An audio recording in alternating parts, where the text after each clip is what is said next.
Welcome to Take 5. I'm Tanner Reisner. With me is Nick Grohl and Corey Williams, and we're probably the last guys you ever want to hear talk about movies. Our topic now is going to be favorite Bond.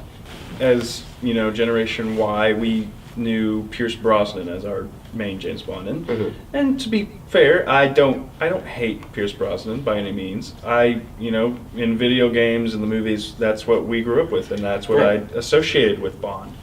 But when Daniel Craig started in Bond, I just connected with it better, and I don't know if it's just because they brought it to this realistic kind of sense of things, if they took out a bit of the over-the-top sensibilities of it with the gadgets and such. I connected with his Bond more.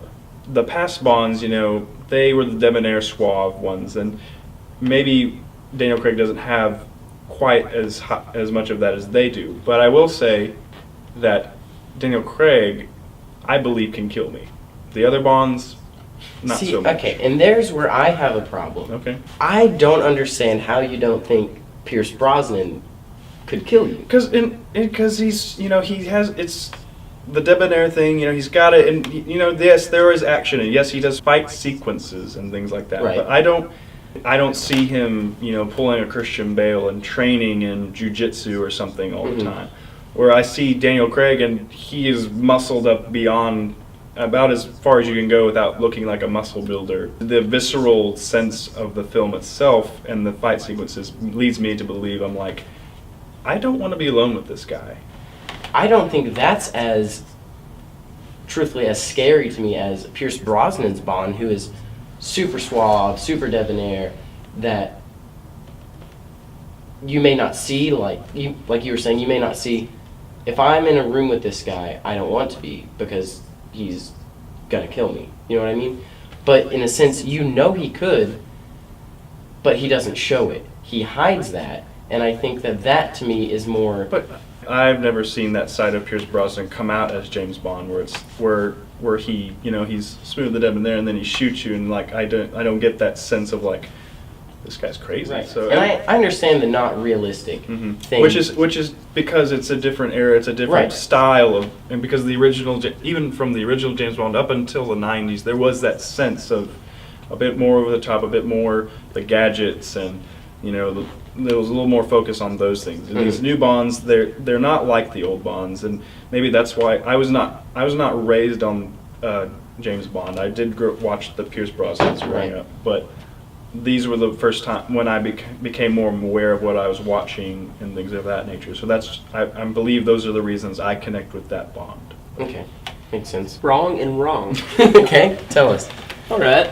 James Bond, though, I subscribe to the theory that James Bond is just a name, and that many guys have just taken it on, that each actor actually represents another person under the code name of James Bond 007. So I think really in terms of the debate, you have to take each of them as their own person rather than them trying to play one character throughout, because then that's just been a terrible franchise. Right.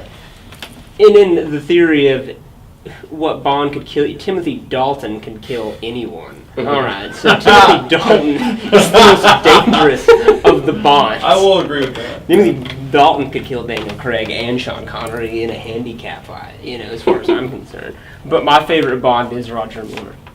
And I really think he made some of my more favorite. Moonraker's my favorite Bond. It was in space, had lasers, Jaws, everything. Jaws. So, I'm all over Moonraker. You do definitely, you go back and they're cheesy and really campy even. And I think Connery's probably the most, and that's probably most people's answer and probably most associated with the role of James Bond.